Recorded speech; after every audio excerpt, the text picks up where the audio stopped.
लोगों को लगता है कि क्राउन तो आ गया करके, बट क्राउन के साथ बहुत सारे रिस्पॉन्सिबिलिटीज भी आती हैं और मुझे आप सब लोगों का मदद लगेगा कि वो सारे रिस्पॉन्सिबिलिटीज को मैं बहुत अच्छी तरह से फुलफिल करूं। आगे आप भविष्य में क्या करना चाहते हैं? मेरा आगे का भविष्य का एक ही मकसद है कि हमारे पृथ्वी में जो पोल्यूशन बढ़ रहा है और कार्बन डाइऑक्साइड एमिशन बढ़ रहा है उसको कम किया जाए कैसे भी तरह, क्योंकि हम जो भी फ्यूचर के लिए सोचते हैं पहले बार हमारे दिमाग में ये आता है कि हमारे बच्चों का क्या होगा, और आज के दिन हम जो भी काम कर रहे हैं यही सोच के करते हैं कि हमारे बच्चों के लिए उसका क्या महत्व रहेगा। तो ये हम क्यों नहीं सोच पाते हैं कि जब अपन कचरा फेंक रहे हैं या अननेसेसरी कचरा फैला रहे हैं तो उसका असर भविष्य में आने वाले जनरेशन्स का क्या होगा। जैसे बहुत सारे चीजें ऐसे हैं कि ऐसे ही कपड़े खरीदते हैं और फेंक देते हैं, पर उसका लैंडफिल्स में जाने के बाद क्या असर रहता है नहीं पता। और लोग सोचते हैं अरे एक बार यूज एंड थ्रो कर लेते हैं, बाउल्स हो गए, प्लेट्स हो गए, कहीं जाते हैं बहुत सारी चीजें यूज एंड थ्रो कर देते हैं आजकल के लाइफ में, बट उसका असर पृथ्वी पे बहुत पड़ता है। वो हमको नहीं पता, लगता है एक ही तो प्लास्टिक है, पर वो प्लास्टिक को डिकम्पोज होने में 500 साल से ज्यादा लगते हैं।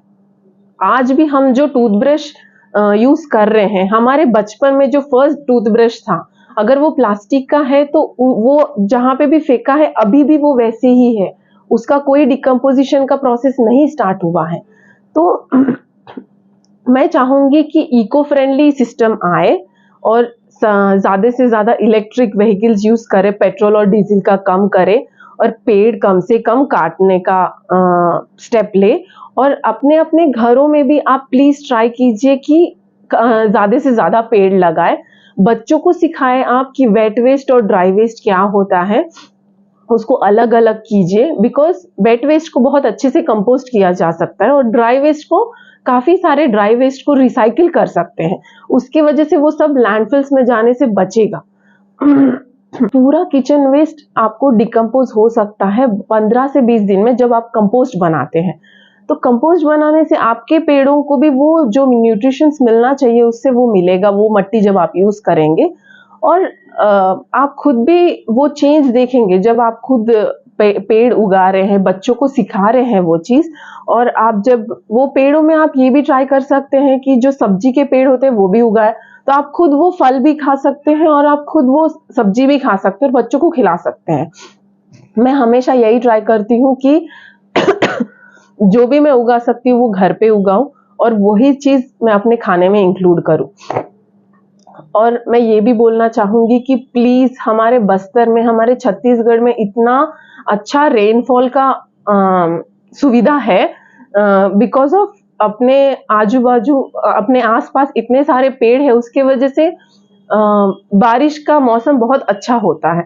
तो प्लीज उस पानी को वेस्ट ना होने दे, रेन हार्वेस्टिंग करे हर एक के घर में, तो उसकी वजह से जो नेचुरल रिसोर्सेस है वो बचे रहेंगे ताकि आपके फ्यूचर में आपके बच्चों को वो चीज काम आए। ये बोलना चाहूंगी जो भी नवविवाहित है पहले तो वो उनका टाइम ले, टाइम सबसे महत्व है। जितना आप कोई भी चीज में जल्दबाजी करेंगे उसमें प्रॉब्लम स्टार्ट होंगे, तो आप पहले टाइम ले, अपने पार्टनर को समझे, क्योंकि हर एक इंसान का अलग अलग रिक्वायरमेंट्स होते हैं। पहले जब आपने पार्टनर को समझोगे, आपको आपके पार्टनर समझेंगे, आधे से ज्यादा प्रॉब्लम्स खत्म हो जाएंगे वहां पे। आप पहले बात कीजिए, कोई भी चीज का अपने मन में रख के या अपने दिमाग में रख के खुद ही सोच लेना कोई सोल्यूशन नहीं दे सकता आपको। तो हमेशा हर एक इंसान को कोई भी प्रॉब्लम है तो बात करना चाहिए। बहुत सारे लोग ऐसे रहते हैं कि कुछ प्रॉब्लम रहता है पीछे पीछे, सब उन लोगों के पीछे बात करते हैं, ना कि उनके सामने जाके बात करें। मैं ये चाहूंगी और मैं ये एडवाइस दूंगी सब लोगों को कि आप बात करना स्टार्ट करें, आपके मन में जो लग रहा है वो एक्सप्रेस करना स्टार्ट करें, तो आधे से ज्यादा प्रॉब्लम सॉल्व हो जाएंगे। और एक बार आपके पार्टनर को आप समझ ले, फिर आपको जो भी फ्यूचर में करना है, आपके पार्टनर को एक बार समझने के बाद आपको खुद समझ में आ जाएगा कि उनको कैसे बताने से आपका सोल्यूशन मिल सकता है। तो उसमें आप समझा सकते हैं अपने पार्टनर को कि उनके प्रेफरेंसेस क्या है और आपके प्रेफरेंसेस क्या है।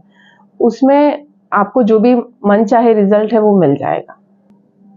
जी सर, पहली बात तो ये कि जगदलपुर और बस्तर जो अपना जगह है, आजकल खासकर अगर लोकल लेवल में भी देखा जाए तो जो विवाह के बाद कोई महिला यहाँ रहना नहीं चाह रही है।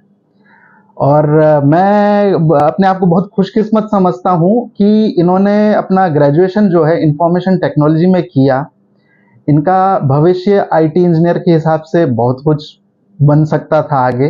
वो सब छोड़ के इन्होंने शादी के बाद मेरे साथ जगदलपुर में रहने का निर्णय लिया। उसके लिए मैं अपने आप को बहुत भाग्यशाली समझता हूँ। और मेरी वाइफ जो श्वेता है, इन्होंने लगभग 3 साल मेरी माँ के साथ समय गुजारा। कोविड फर्स्ट वेव में उनका देहांत हो गया, तो वो 3 साल इसको सीखने के लिए काफ़ी कुछ प्रेरणादायी था। तो उनके इंस्पिरेशन को लेके ये इस फील्ड में आगे बढ़ी। और मेरा बस यही था कि जो मेरी माँ का सोच था, जो उनका प्रेरणा इसको मिला है, उसको कैसे आगे बढ़ा सकें। और हुआ ऐसा भी था कि फरवरी 2023 में हमारा दूसरा बेटा हुआ। उसके बाद वो छोटे बच्चे को संभालते हुए इन्होंने अपना वर्कआउट किया, ये सब का प्रैक्टिस किया। तो घर में ऐसा हो जाता था कि कई बार बच्चों को भी देखना है, काम भी देखना है, तो हम लोग मिल के एज ए टीम उसको काम कर